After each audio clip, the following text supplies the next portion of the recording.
ہندوستان میں آزادی کی جتنی بھی تحریکیں چلائی گئی ان میں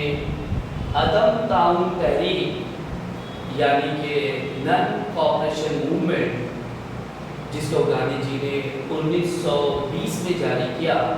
وہ ایک خاص اہمیت کا حامل ہے۔ سب سے پہلے سمجھتے ہیں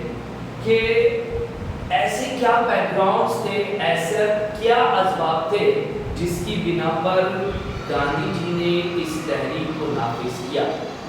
تو کچھ وجوہات جو آپ کے سامنے درج کر دیے گئے ہیں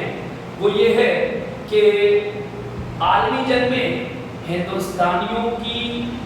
زبرن سمجھ یعنی برطانوی حکومت نے جبرن ہندوستانیوں کو جو ہے عالمی جنگ میں شامل کر لیا۔ بے شمار نوجوانوں کو جبرن فوج میں بھرتی کی گئی اور جنگ عظیم کے دوران انہوں نے اپنی جانوں سے ہاتھ بھی دھویا۔ نہ صرف یہ بلکہ عالمی جنگ کے بہت سارے اخراج جو ہے وہ برطانوی سرکار نے ہندوستان کے خزانے سے پورا کیا، جس کا برا اثر ہندوستان کی معاشیت پر پڑا اور نتیجہ یہ نکلا کہ عالمی جنگ کی خاتمے کے بعد ہندوستان میں جو ہے چیزوں کی قیمتیں جو ہے آسمان چھونے لگی۔ ہندوستانیوں کے لیے روزمرہ کی چیزوں کا حاصل کر پانا کسی جنگ سے کم نہیں اور بے روزگاری جو ہے حد سے زیادہ بڑھ گئی۔ تو ایسی حالت نے ہندوستانیوں میں جو ہے غم و غصے کو بڑھا دیا۔ انگریزی حکومت کے تئیں ان کی نفرت میں اور بھی اضافہ ہو گیا۔ اسی طرح دیکھو گے کہ 1917 میں جو روس میں بولشوک انقلاب آیا تھا جس میں روس کے زار کے حکومت کا خاتمہ مزدوروں نے کیا تھا، تو ایسی چیزیں بھی جو تھی جس نے ہندوستانیوں کی حوصلہ افزائی کی کہ وہ بھی برطانوی حکومت سے نجات پا سکتے ہیں اگر قاعدے کی تحریک چلائی جائے تو۔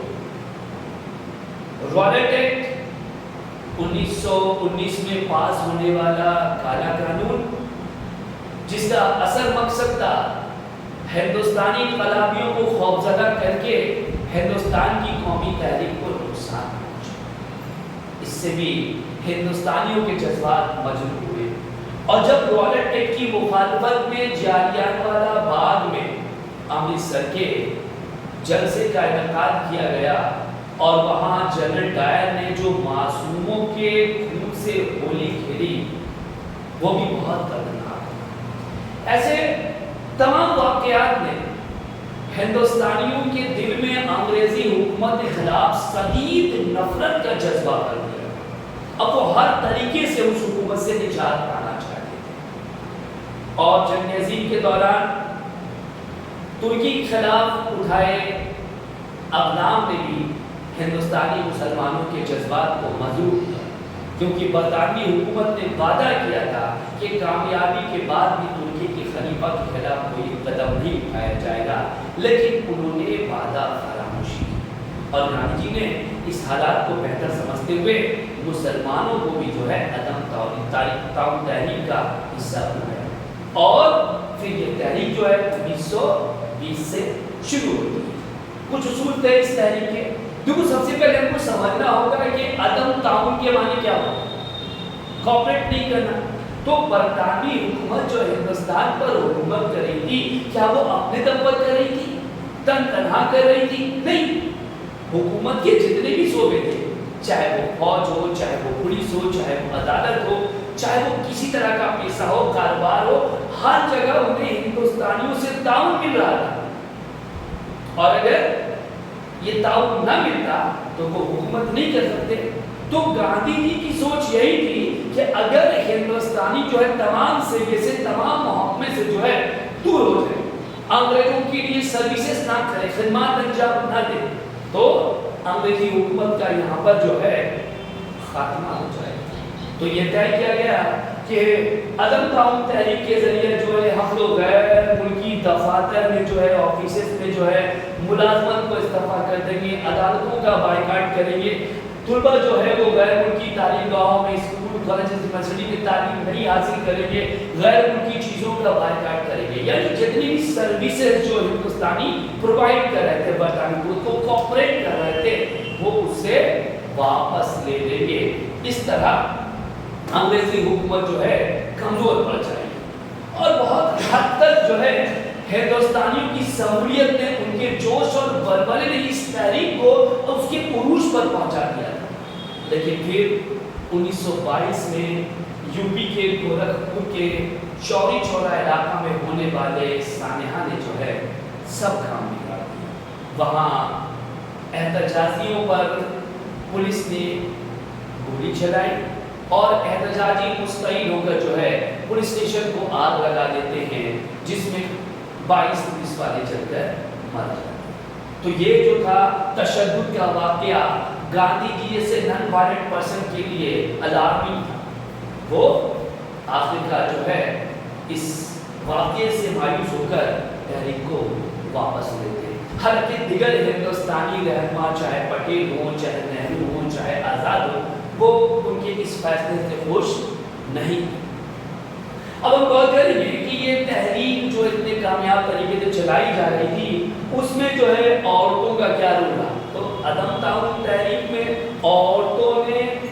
مردوں کے شانہ بشانہ رہ کر کام کیا۔ سروجنی نائیڈو جو کہ عورتوں کی آپ ہیروئن کہہ سکتے ہو، ایک نیشنل ہیروئن کہہ سکتے ہو، انہوں نے بڑھ چڑھ کر حصہ لیا۔ اس کے علاوہ جو ہے ارملا دیوی، بسنتی دیوی، سنیتی دیوی، بہت ساری عورتیں تھیں جن کا تذکرہ کرنا ہے ایک جگہ ممکن نہیں ہے۔ ان لوگوں نے ہر طرح سے اس تحریک کو کوآپریٹ کیا۔ جلسے جلوس میں شرکت ہونا، میٹنگوں کو آرگنائز کرنا، گھر گھر جا کر جو ہے